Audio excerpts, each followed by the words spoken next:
నందమూరి నటక కిషోరం ప్రతినిత్యం సేవా కార్యక్రమాల ద్వారా ముందుకు పోయే మన ప్రియతమ నాయకులు నందమూరి బాలకృష్ణ గారిని తమ యొక్క అమూల్యమైనటువంటి సందేశాన్ని ఇవ్వాల్సిందిగా ఈ సందర్భంగా విజ్ఞప్తి చేస్తున్నారు.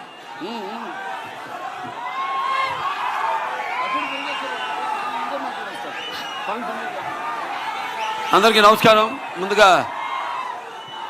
తెలుగుదేశం పార్టీ జాతీయ అధ్యక్షులు గౌరవనీయులు పెద్దలు శ్రీ నారా చంద్రబాబు నాయుడు గారికి, అలాగే తెలంగాణ అధ్యక్షులు కాసాని జ్ఞానేశ్వర్ గారికి, అలాగే ఆంధ్ర రాష్ట్ర తెలుగుదేశం పార్టీ అధ్యక్షులు అచ్చెన్నాయుడు గారికి, అలాగే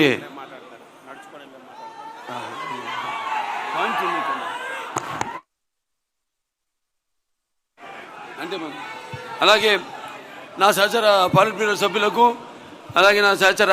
శాసనసభ్యులకు, శాసన మండలి సభ్యులకు, అలాగే తెలుగుదేశం పార్టీ నాయకులకు, ఇటు తెలంగాణ అటు ఆంధ్ర రాష్ట్రం నుంచి కదిలి వచ్చిన తెలుగుదేశం పార్టీ కార్యకర్తలందరికీ, కుటుంబ సభ్యులందరికీ,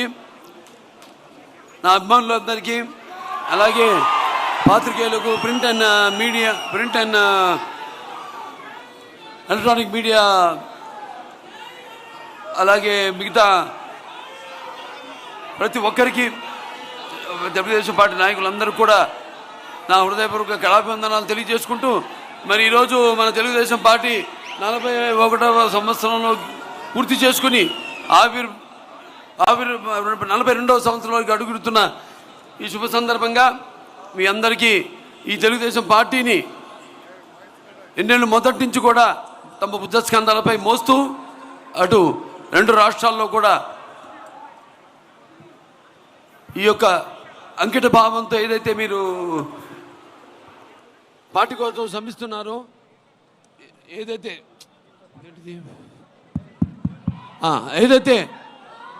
అకుంఠిత దీక్షతో మీరు ఈ పార్టీకి పనిచేస్తున్నారో అందరూ కూడా, అలాగే యువతరానికి ప్రతినిధులు, నవతరానికి నాయకులు, భావితరాలకు భారతదేశపు మహాశక్తి తెలుగు యువతకు అందరికి కూడా నా హృదయపూర్వక ఈ యొక్క తెలుగుదేశం పార్టీ ఆవిర్భావ దినోత్సవ అభినందనలు తెలియజేసుకుంటూ, అలాగే ముఖ్యంగా ముందుగా నాకు ఈ ధన్యమైన జన్మనిచ్చి నన్ను మీ అందరి గుండెల్లో ఆయనకు ప్రతిరూపంగా నిలిపినందుకు దైవాంశ సంభూతుడు, అలాగే నా కన్న తండ్రి, నా గురువు, నా దైవం, ఆ కారణం జన్ముడైన విశ్వవిఖ్యాత నరసార్వభౌముడు నటరత్న డాక్టర్ పద్మశ్రీ నందమూరి తారక రామారావు గారికి ఈ యొక్క శత జయంతి సంవత్సర సందర్భంగా ఆయనకి నా అభినందనలు తెలియజేసుకుంటూ, మరి ఆయన నటిస్తుంటే ఇప్పటికీ ఇక ఆ తరం వాళ్ళ సినిమాలు ఏమైనా బతుకున్నాయా అంటే అది కేవలం ఒక రామారావు గారి సినిమాలే. ఎందుకంటే ముఖ్యంగా ఎన్నో విషయాల్లో